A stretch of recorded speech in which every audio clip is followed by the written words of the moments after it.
ఇప్పుడే ఇటు వెళ్ళిందంటూ చిరుగాలి చెప్పింది. నిజమే ఇంకా గాలుల్లో చెలి పరిమళముంది.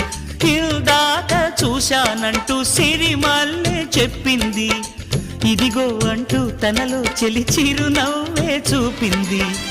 ఈ గుడి గంటల్లో తన గాజుల సడి వింటుంటే తను ఈ కోవెల్లో ఇప్పటి వరకు ఉన్నట్టే. ఎటు చూసినా తన జాడలే, ఎటు వెళ్ళిందో ఈ లోపునే.